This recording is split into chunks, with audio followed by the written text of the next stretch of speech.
Since his debut movie Withnail and I, our final guest is one of Britain's most successful actors, going on to star in hit films including Gosford Park and The Age of Innocence. Later this year, he will be appearing alongside Meryl Streep in the Thatcher biopic The Iron Lady. But for now, we can enjoy him in the new period drama The Crimson Petal and the White. Please welcome Richard E. Grant.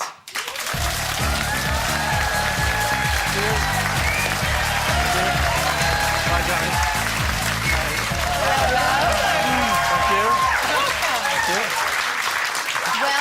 Welcome to the show. Thank you very much. I have to say, that was the cleanest bit we could find. It's a bit saucy. It's all prostitutes. And all that. Is it true your character wears his corset on the outside? Yeah, the female costume designers thought that he was such a kinky doctor that he would wear a corset on the outside. And I didn't ask anything more, I just agreed, because I know that if a woman says that's what you should wear, I follow. In episode 1, when it wasn't about brothels, you were in the leading lady's bedroom, and what was going on was so obviously erotic, it kind of framed out of shot. You did a very strange examination. Yes, it's like now. We're all keeping our legs together. Speak for yourself. Richard, do you want to explain to people exactly what your part is, in case they haven't seen the role? The main character's wife has some kind of consumption, and she can't get out of bed, and the doctor just thinks that she's hysterical.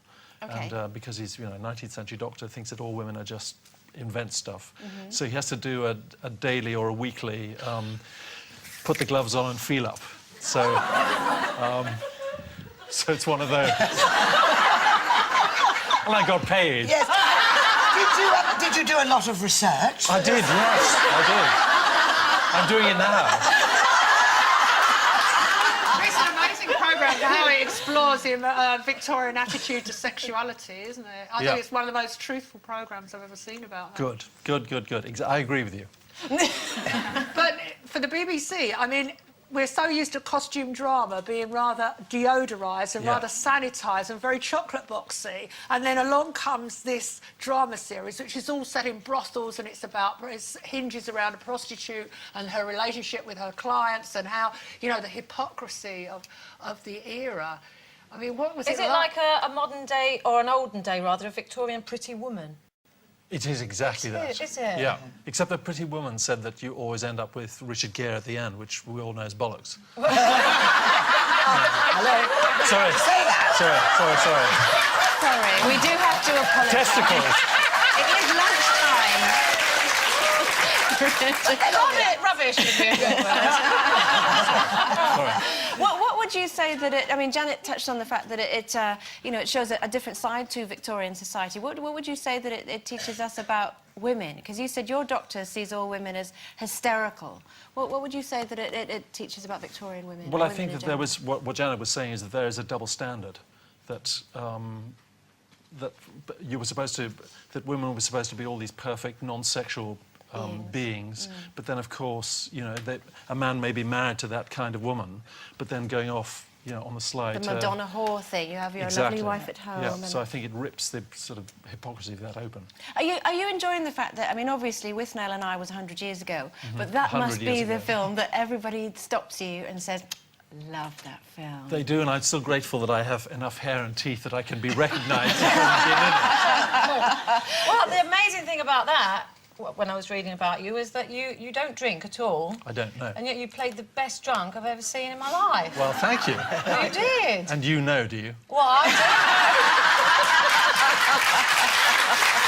I've got some experience. Yes. But they made you drink, didn't they? They did. On the last night before the last day of rehearsals, the director said, you have to be drunk. And I said, look, my father was an alcoholic and I understand all this stuff of what it looks like. He said, no, you have to get absolutely legless yourself. So I did, but it took me a whole night and a sort of half a bottle of champagne, and then I got very drunk and very vomity as well. Oh, dear. Yeah. So it's good, Never really, stop, to be Carol. vomiting, that's the... Can we let's have a little look at you in action. Here we go.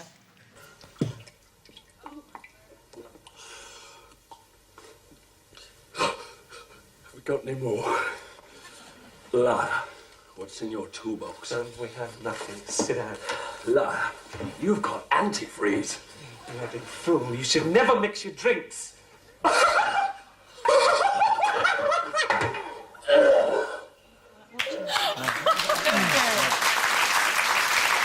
Never watched.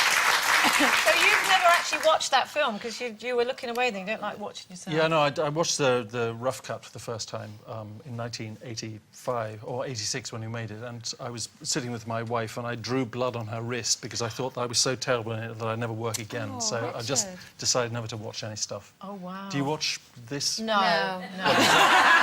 Well, there you go. It must be quite a jump to play this crazy doctor in the Victorian series, and at the same time you're playing Michael Heseltine. Exactly. I have, yeah. Have you dyed your hair blonde? It was dyed blonde, which is why it's this sort of Ronald Reagan Yeah, it needs a bit sort of of a weird I think colour you need now. a bit of conditioner on that. Yeah, I do. Yeah, and you would know. No. Like playing Michael Heseltine, I was because I dyed met him a blonde. few times. I worked for him years ago for his publishing house, and I what met was him he at like? Christmas. Very imperious. Was he? Very imperious and very arrogant. And then I met him again at a party at Christmas, and he was exactly the same, even though obviously he's much older now. Did you meet him in person as part of your research, or how did you research it? I read his autobiography, and then I read Mrs. Thatcher's autobiography as well, so that you get the two viewpoints of the same events, which was really useful. And then I watched endless stuff of him on YouTube. Okay. And, What about your eye? Did they give you eyebrows? falsies. Yes. Yes, false eyebrows. Marvellous. How marvellous. Dyed my hair blonde and false eyebrows, and they gave me, you know, those power suits from the 1980s with Yeah. big shoulders and stuff. Wonderful. And how was it working with Meryl Streep? She is the best of the best of the best, as you would imagine. She knew everybody's name. She had no entourage. And Were you nervous? Were you yeah, we were really apprehensive? nervous because, I mean, she was also nervous because on the first day she came in, there were 30 people playing cabinet ministers and members of parliament, all men.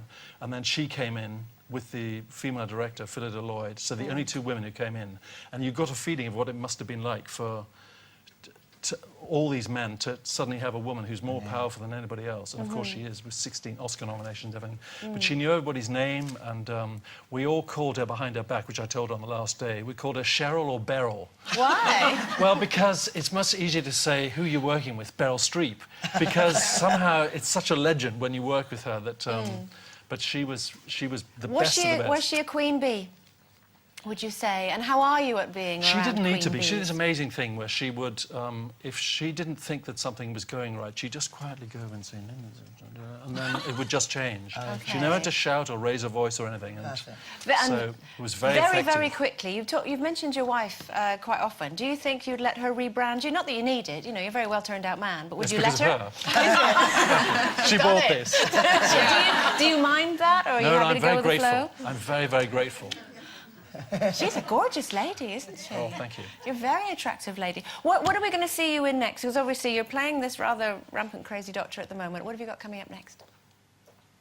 Silence. I have no idea. The Iron Lady. The Iron Lady, yeah. Iron Lady, Iron yeah. Lady. Do you That's know, enough. it's We been don't want to lovely be to greedy, have do we, you know? It's been lovely to have you on the show, Richard. Thank you for having me on the show. First time ever. Richard E. Grant, everyone.